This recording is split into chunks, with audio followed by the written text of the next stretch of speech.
আমার এখানে পরিচয় হলো বিদ্যুৎ ভাইয়ের সাথে। খুব সুন্দর এই জায়গাটা, খুব সুন্দর। ওই মানে আমাদের সুন্দরবনে যাওয়ার সময় যে জায়গাটা দেখা যায়, ঘুরতে যেতে কার না ভালো লাগে, আর সেই জায়গা যদি হয় হাতের নাগালে এবং সাধ্যের মধ্যে, তাহলে তো জমেই ওঠে। তাই নতুন একদিনে নতুন একটা গন্তব্যের উদ্দেশ্যে আমরা আবারও বেরিয়ে পড়লাম, যেখানে আছে গহীন অরণ্যের মাঝখানে সুন্দর একখানা ড্যাম, রাত্রিবাস করার জন্য গাছবাড়ি এবং একটা সুন্দর প্রাকৃতিক পরিবেশে একটা ছুটি কাটানোর দারুণ জায়গা। তো বন্ধুরা, চলুন আপনাদের এই ভিডিওর মাধ্যমে নতুন একটা জায়গায় ঘুরিয়ে নিয়ে আসি। হ্যালো বন্ধুরা, ওয়েলকাম আরেকবার আমার চ্যানেলে। আর আমি আজকে আপনাদের নিয়ে এসেছি ঝিলিমিলিতে। মানে ঝিলিমিলির পুরো ট্যুরটার মধ্যে কি কি আপনারা অ্যাড করতে পারবেন। তো আমি এই মুহূর্তে দাঁড়িয়ে আছি তালবেড়িয়া ড্যাম, আর ঝিলিমিলি বাঁকুড়াতে পড়ছে, বাঁকুড়া ডিস্ট্রিক্ট। আর যেহেতু এই দিকটা ঝাড়গ্রাম অ্যান্ড বাঁকুড়ার বর্ডার এলাকাতে, তাই ঝাড়গ্রাম থেকে খুব কাছে। আপনারা যদি ঝাড়গ্রাম বেলপাহাড়ি ট্যুর করেন, তো ঝাড়গ্রাম বেলপাহাড়ির মধ্যে এই ঝিলিমিলি ট্যুরটা অ্যাড করতে পারেন, কিংবা যদি ঝিলিমিলি নাও করেন, এই তালবেড়িয়া ড্যামটা আপনারা ঘুরে যেতে পারেন।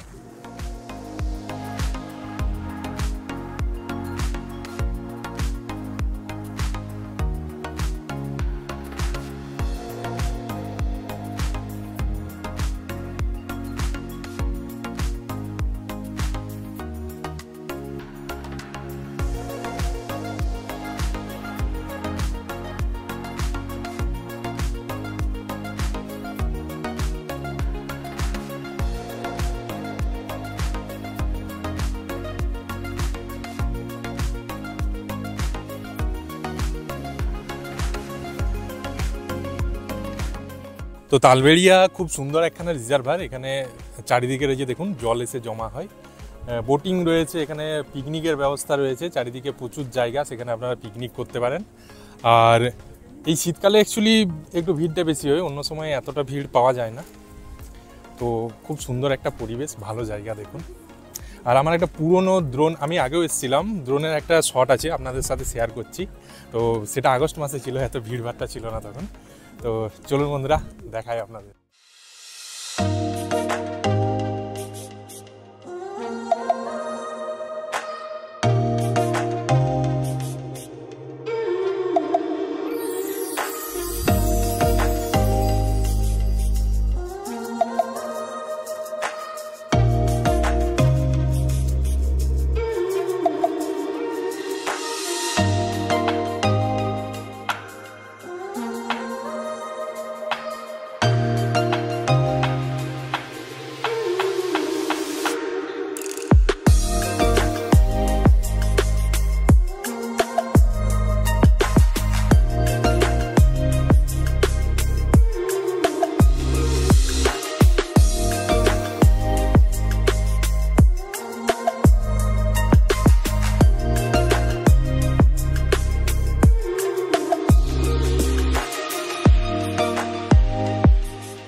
নৌকাগুলোর মধ্যে দাদারও একটা নৌকা আছে, দাদাকে পেয়েছি। তো দাদা, নৌকার কিরকম কি প্রাইস গো? এই নৌকার প্রাইস হলে যদি 16 জন হয়ে যায় ফুল বোর্ড, তাহলে 50 টাকা পার হেড হয়ে যাবে।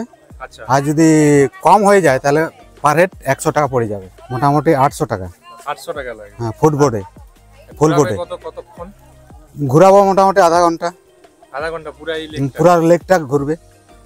আচ্ছা, ঠিক আছে দাদা, থ্যাংক ইউ। মানে যদি বেশি লোক হয় তাহলে রেটটা কমবে, আর কম লোক হলে রেটটা একটু বেশি, পার হেড 100 টাকা পড়ে যাবে।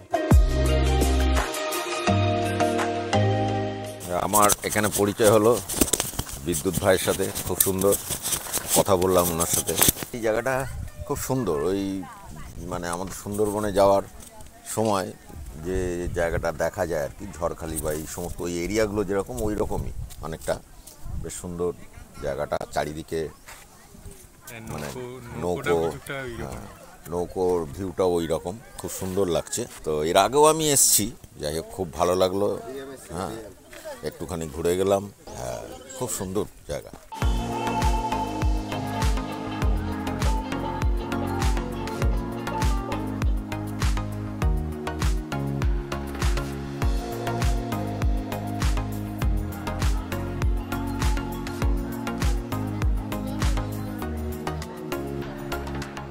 তো কিভাবে পৌঁছাবেন, যদি আপনারা বেলপাহাড়ি এসে থাকেন তো সেখান থেকে বাইক আর আসতে পারেন। বেলপাহাড়ি থেকে এই তালবেড়িয়া ড্যামের ডিস্টেন্স 33 কিলোমিটার মতো, আর এখান থেকে ঝিলিমিলির যে মার্কেট 5 কিলোমিটার মতো হবে। আর সব থেকে বেস্ট উপায় ঝিলিমিলি আপনারা বাসে চলে আসুন। ঝিলিমিলি ঝাড়গ্রাম থেকে বাস আছে, পুরুলিয়া থেকে বাস আছে, বাঁকুড়া থেকে বাস আছে, দুর্গাপুর থেকে ইভেন বাস আছে। তো মোটামুটি বাস ভালোই আছে, সেখান থেকে আপনারা টোটো করে নিতে পারেন, আর এই দিকটা টোটোতে কভার করতে পারবেন। এরপর আমরা সুতান ফরেস্টের উদ্দেশ্যে রওনা দিলাম। রাস্তায় যেতে যেতে দেখতে পেলাম এখানকার লোকাল সম্প্রদায়ের মেয়ে আশীর্বাদী রিচুয়ালস। আমরা জঙ্গলের বুক চিরে এগিয়ে চললাম। এখানকার জঙ্গলটা অনেকটা দলমা পাহাড়ের মতো, চড়াই উতরাইয়ের মধ্যে রাস্তা আর পাশে খাই। খুব সুন্দর একটা রাস্তা, তার মধ্যে আমরা পৌঁছে গেলাম সুতান ফরেস্ট।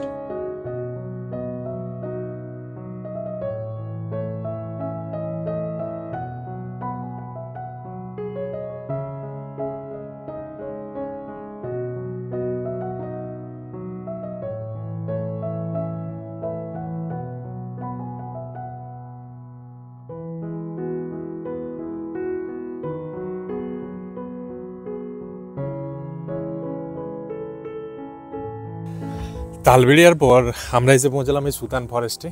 আর তালবেড়িয়া থেকে এখানে ডিস্টেন্স কিন্তু 7 কিলোমিটার একটা আছে লোকাল রাস্তা দিয়ে, আর 15 কিলোমিটার মেন রোড দিয়ে। তো আমি আপনাদের রেকমেন্ড করবো মেন রোড দিয়েই আসুন। মেন রোডের রাস্তাটা খুব ভালো, আর এটা ছোটনাগপুর মালভূমির অন্তর্গত। তো পুরো আপ ডাউন করে রাস্তাটা যেটা রয়েছে জঙ্গলের মাঝখানে, লাইক অনেকটা দলমার মতো, খুব এনজয় করবেন পুরো রাস্তাটা, খুব সুন্দর।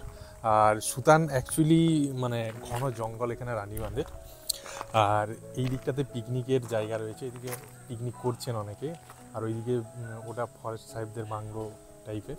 আর এখানে এই যে একটা পুরনো ওয়াচ টাওয়ার, আর এটা একটা নতুন ওয়াচ টাওয়ার করেছে, এটার ওপরে উঠে আপনাদের দেখাবো। আর অনেকে আসেন এখানে পিকনিকের জন্য, আর ঘন জঙ্গল, রাস্তাটা এনজয় করা যায়। তো চলুন। আর এটা তখনকার দিনে মাওদের খুব আখড়া ছিল, এই এরিয়াগুলো খুব ঘন জঙ্গল, খুব বন্য জন্তু তো এনি টাইম পাওয়া যায়।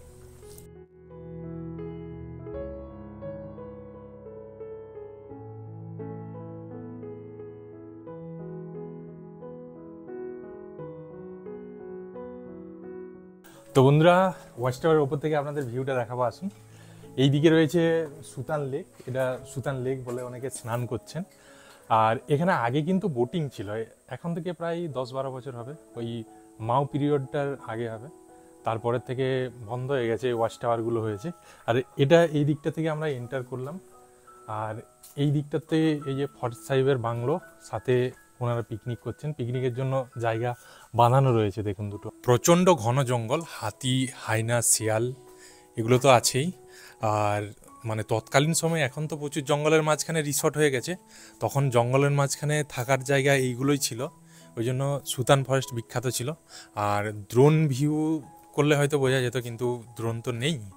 তো যাই হোক, কিন্তু জঙ্গল বিভৎস ঘন। তো বন্ধুরা, এরপর আমরা এখান থেকে বেরোবো। আর ঝিলিমিলির এই দুটোই ভালো পর্যটন কেন্দ্র, মানে এই দুটোই আছে।